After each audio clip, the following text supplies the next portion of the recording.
Ya, untuk berbincang pagi hari ini kita sudah terhubung bersama Bapak Arya Santoso, Presiden Direktur CSA Institute. Selamat pagi Pak Arya.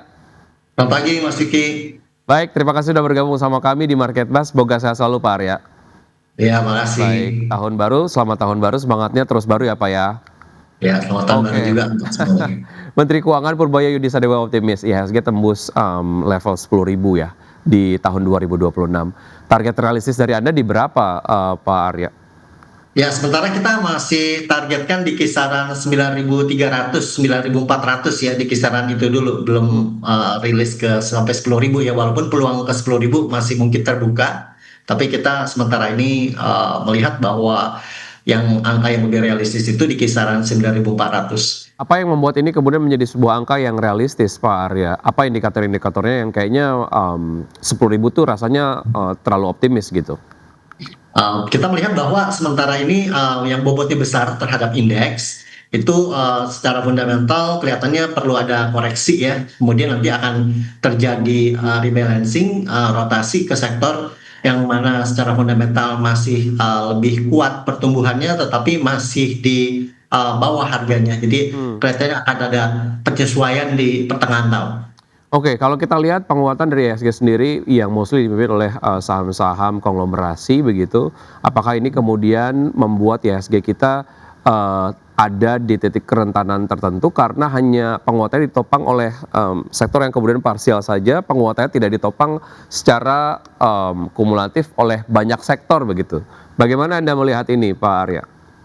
Ya memang ada rotasi ya. Jadi kita perhatikan bahwa di sepanjang zaman itu ada rotasi sektoral. Jadi ada sektor-sektor unggulan yang menjadi favorit gitu sementara ya. Kemudian nanti akan juga beralih ke sektor lainnya secara bergilir dalam siklus waktu mingguan atau bulanan itu terjadi. Bahkan di pergerakan primernya itu atau di pergerakan besarnya bisa terjadi dalam jangka waktu 9 bulan sampai 2 tahun. Jadi memang akan terjadi rotasi sektor, dan memang ketika sangat optimis market bullish ya itu bisa saling mengkonfirmasi di berbagai sektor, tapi tidak terlepas kemungkinan ada waktu-waktu di mana sektor tertentu saja yang Hmm. menjadi pendorong indeks. Oke, jadi itu kemudian menjadi sebuah dinamika pasar saja begitu ya.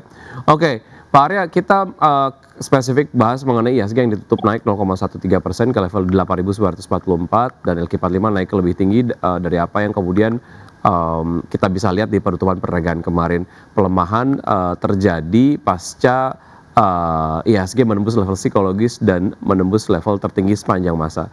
Bagaimana Anda melihat ini? Sejauh mana ini kemudian sebetulnya dapat menjadi base untuk IHSG terus melanjutkan penguatannya di perdagangan hari ini? Ya, kita perhatikan memang IHSG sempat menyentuh level psikologis 9.000 tapi ditutupnya melemah ya. Jadi ini Hmm. menunjukkan bahwa ada aksi profit taking yang cukup masif itu tepat di area resisten kuat tersebut. Jadi ketika menyentuh level psikologis 9.000 malah para pelaku pasar itu kemudian melakukan aksi profit taking. Jadi kalau di technical kita sebutnya ini false breakout, di mana minat belinya belum cukup kuat untuk mempertahankan posisi di atas level tertinggi yang baru ya. Jadi kan ini ada rally jangka pendek dulu di awal tahun. Nah, kemudian terjadilah merealisasikan keuntungan ya dari para investor jangka pendek. Jadi ini wajar sebagai konsolidasi sehat supaya indeks juga nggak terlalu overheat ya. Nah, karena kita memperhatikan bahwa fundamental ekonomi kita juga masih cukup solid ya. Cuma pasar membutuhkan waktu untuk mencerna valuasi yang sudah mulai tinggi. Oke, melihat dinamika geopolitik global, apakah kemudian January Effect menjadi relatable atau enggak relatable lagi nih, khususnya tahun-tahun sekarang ataupun kondisi-kondisi belakangan Ya. ini, Pak Arya? Masih ada potensi mendapatkan sentimen ya. Kita melihat bahwa nanti rilis annual report dari para emiten ya, kemudian kita melihat pertumbuhan dari earning yang kemudian cukup positif, itu bisa menjadi suatu katalis dari January effect-nya ya. Jadi Hmm. ya ketegangan geopolitis pun mungkin akan menjadi sentimen bagi komoditas tertentu seperti emas, minyak gitu ya, dan itu bisa jadi pendorong untuk menahan kejatuhan indeks juga. Oke, berkaitan dengan ekspektasi pasar mengenai The Fed yang memangkas suku bunga pada tahun 2026 diperkuat oleh pelemahan PMI jasa di Amerika Serikat dari 52,9 menjadi 52,5. Review Anda dan possibility untuk The Fed diturunkan seperti apa, Pak Arya? Secara jangka menengah, memang The Fed juga punya keinginan untuk menurunkan suku bunga ya, walaupun kelihatannya dari kebijakan dari Trump sendiri agak berbeda ya. Tetapi kita melihat bahwa secara global di mana suku bunga tinggi ini juga menekan pertumbuhan para pebisnis ya. Oleh karena itu tetap dirindukan oleh market juga dan kemungkinan akan terjadi dalam 1-2 ke depan suku bunga akan juga diturunkan. Jadi probability-nya dalam tahun ini masih ada kemungkinan untuk penurunan sekitar 50 sampai 75 basis point. 1 hingga 2 bulan ke depan ini perlu dicermati sentimen yang ada di sana begitu ya. Apa yang perlu diantisipasi ataupun untuk apa namanya pelaku pasar yang ingin curi start begitu terkait dengan possibility itu Pak Arya, dan tentu saja mempertimbangkan berbagai macam sentimen domestik gitu. Ya, kita mau melihat juga bahwa sebenarnya pertumbuhan di Asia itu masih ada pertumbuhan yang cukup tinggi ya relatif di negara-negara yang sudah maju. Kita melihat bahwa seperti di Indonesia juga mengejar growth sampai 5%, walaupun di China mungkin ada perlambatan, tapi bukan berarti tidak ada pertumbuhan ya. Jadi masih ada pertumbuhan di emerging market dan kita melihat di sektor konsumsi ya di consumer itu juga merupakan satu sektor yang cukup resilient ya terhadap berbagai masa krisis sehingga itu bisa menjadi pilihan juga. Baik. Bicara mengenai rotasi sektoral di awal segmen tadi Anda menyampaikan terkait dengan tren tersebut begitu ya. Sektor keuangan ataupun sektor perbankan diharapkan menjadi sektor berikutnya yang dapat kemudian mengontrol performa dari IHSG sendiri.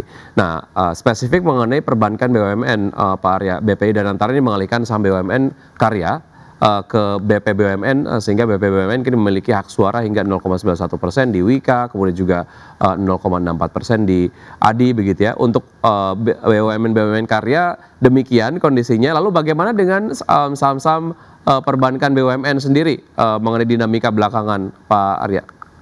Ya, kita melihat ada kekhawatiran pasar ya, walaupun memang secara penghimpunan dana di Indonesia itu terbesar memang di perbankan BUMN dan boleh dikatakan perputaran bisnis juga kebanyakan bergantung kepada bank BUMN. Tetapi kekhawatiran dari adanya seperti NPL yang juga meningkat ya, atau mungkin ada kemungkinan gagal bayar ya. Tetapi sebenarnya yang perlu disadari juga oleh publik adalah bahwa dari sisi risk management perbankan ini punya kolateral atau bisa jadi di akhir tahun juga mereka punya anggaran ya untuk bisa write off dari NPL yang memang sudah tidak tertagih ya. Jadi secara risk management cukup terkendali sebenarnya. Nah, nanti akan ada perbaikan atau kinerja yang lebih positif dari perbankan dan itu akan menjadi satu berita yang menarik kembali para investor untuk masuk ke sektor ini. Oke, baik. Investor selama ini melihat BUMN Karya identik dengan proyek pemerintah dan beban keuangan tinggi. Apakah langkah ini sebetulnya yang tadi ya terkait dengan pengalihan aset tadi bisa mengembalikan minat investor institusional kepada BUMN Karya sendiri, Pak Arya? Ya, jadi kalau untuk project-project atau untuk disburse dari deposit yang menjadi loan ya itu menurut saya tidak ada kesulitan untuk mendisburse ke project-project karena kita juga ada project-project yang cukup besar baik itu akan dilakukan oleh konsorsium perbankan maupun bekerjasama dengan swasta. Di situ ada ribuan triliun project di Indonesia yang akan dilakukan. Oleh karena itu tidak kekurangan project untuk loan masih cukup baik bisa disalurkan, tetapi nanti yang akan disorot tentu tetap di risk manajemennya. Oleh karena itu masih ada prospek yang cukup cerah untuk perbankan BUMN di Indonesia. Oke, kita baru saja melewati festive season, Hari Raya Natal dan juga Tahun Baru begitu. Saya ingin tahu bagaimana evaluasi Anda lah ya terkait dengan saham-saham berbasis consumer goods dan juga retail begitu. Apakah memang secara tren kalaupun kita lihat historikalnya biasanya masuk ke festive season sektor-sektor ini menunjukkan kerja yang positif. Tapi kemudian kita tahu ada penurunan daya beli dari masyarakat, shifting yang tadinya kemudian beli offline menjadi ke online gitu. Ini kemudian menjadi challenge tertentu lah ataupun challenge tersendiri untuk kedua sektor ini. Bagaimana Anda melihat pergerakannya sekaligus mungkin menyiapkan langkah antisipasi memasuki masa bulan puasa dan lebaran nanti? Ya, masa bulan puasa dan lebaran yang sudah bisa dikatakan pasti itu biasanya masyarakat mendapatkan double pay sehingga ada daya beli yang meningkat bisa jadi sampai 2 kali lipat dibanding biasa ya dan itu akan dikonsumsi, dan dari sektor consumer biasanya mendapat angin segar dari situ, karena biasanya juga mereka tidak dapat double pay kemudian disimpan ya, biasanya mereka akan belanjakan, dan di situ terjadi pola berulang secara cyclical, bahwa terjadi pembelian dari produk-produk manufacture maupun sektor retail dan consumer yang akan diuntungkan dari pergerakan uang yang sementara beredar lebih banyak ya, walaupun kemudian memang inflasi terjadi, dan ini bisa dicermati menjelang festive season itu bisa menjadi suatu sentimen yang cukup baik untuk sektor-sektor ini.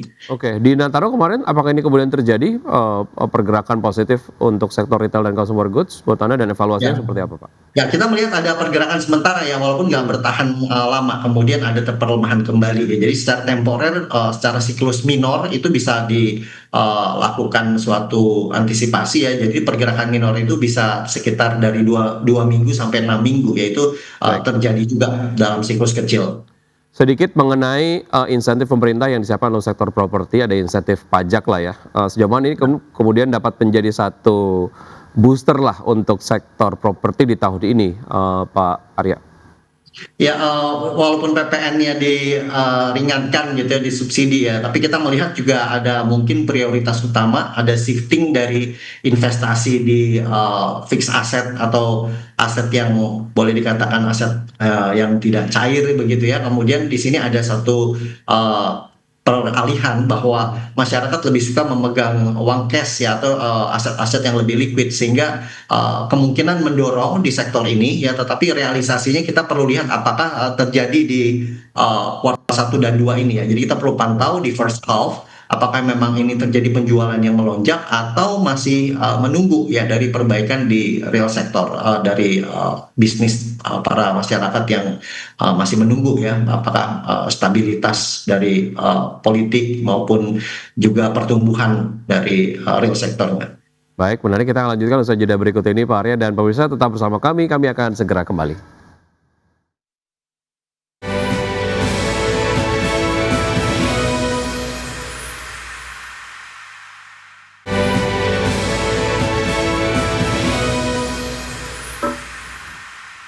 Terima kasih Anda masih bergabung sama kami. Pemirsa, sebelum saya lanjutkan berbincang bersama Pak Arya, kita akan simak terlebih dahulu pembukaan IHSG ataupun pergerakan IHSG pasca pembukaan sesi 1 di pukul 9.00 waktu Indonesia bagian Barat. 1 menit baru saja berlalu pasca pembukaan sesi 1. Ya, dapat dibantu diarahkan ke IHSG ataupun IDX, teman-teman.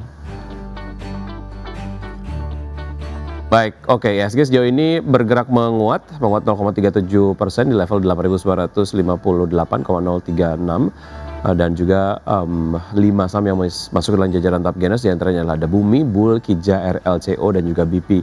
Top losers ada GTSI, IMPC, Inet, Trin, dan juga Inco.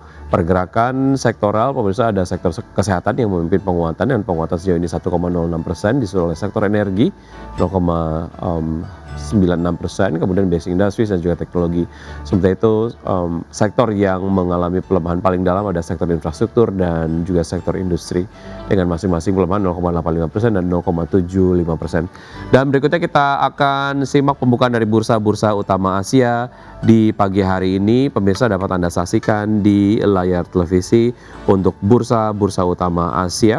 Dibuka mix dengan Nikkei 225 dibuka menguat 0,62% di level 51.436, STI Singapura dibuka melemah 0,16% di level 4.731, Kospi Korea dibuka melemah 0,41% di level 4.533, dan Hang Seng Hong Kong dibuka menguat 0,29% di level 26.226.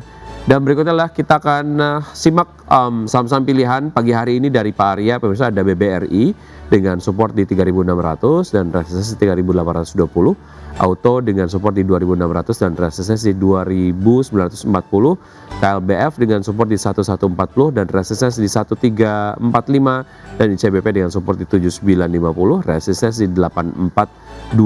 Seluruh saham direkomendasikan buy pada pagi hari ini. Baik, kita akan langsung bahas saham-saham pilihan di pagi hari ini dengan Pak Arya. Pak Arya, kita ke BBRI terlebih dahulu. Seberapa menarik BBRI untuk dicermati oleh pelaku pasar di hari ini? Ya, kita perhatikan BBRI masih cukup menarik ya untuk kita melakukan pembelian di mana sudah terjadi rebound di level terendahnya beberapa hari lalu, di 4 hari lalu, sehingga masih ada kemungkinan untuk melanjutkan pergerakan naik sentimen jangka pendeknya, dan secara jangka menengah juga bisa menjadikan pilihan investasi yang kita melihat bahwa masih ada pertumbuhan di BBRI. Oke, artinya secara valuasi terakhir, masih menarik ya untuk bisa dimasuki. Adakah kemudian ini masuk ke level wajarnya? Artinya, harga terakhir ini sudah ada di, harga Ya. wajarnya atau masih under value? Secara, target price di akhir tahun untuk BBRI kira-kira bisa masuk level berapa Pak Arya? Di akhir tahun kita memperkirakan bahwa sangat cukup realistis ya, bahwa kemudian kembali ke level 4.400. Oke, artinya, dengan harga sekarang harganya masih murah ya untuk BBRI ya? Ya, untuk jangka menengah juga masih bisa dijadikan pilihan investasi. Baik, dari BBRI kita menuju ke auto. Apa yang menarik dari Ya. auto Pak Arya? Auto cukup menarik bahwa masih cukup relatif cukup murah ya di level sekarang, dan kita melihat bahwa trennya berlangsung dari pertengahan tahun lalu sampai sekarang itu terjadi pertumbuhan dari level kisaran harga 2.000 sampai sekarang sudah ke level sempat ke hampir 3.000 ya. Kita melihat bisnisnya juga masih berkembang, dan secara jangka pendek bisa menjadi pilihan investasi juga. Ada sentimen, terkait dengan makro yang kemudian membuat sektor otomotif menjadi menarik atau Anda melihat, ada hal lain yang sebetulnya menjadi faktor pendukung mengapa kemudian, selain mempertimbangkan teknikal ya, Untuk secara perkembangan bisnis di otomotif itu menjadi tetap pilihan bagi masyarakat, dan kemudian perkembangan shifting ke electric vehicle juga ada kemungkinan pengembangan di battery. Jadi ini merupakan satu potensi yang cukup baik untuk juga bisa menjadikan pilihan investasi kita juga, karena pengembangan dari auto tidak hanya di kendaraan yang fosil ya, tetapi juga untuk kendaraan listrik juga sudah mulai ada visi ke arah situ. baik menengah ke panjang untuk auto, Pak Arya?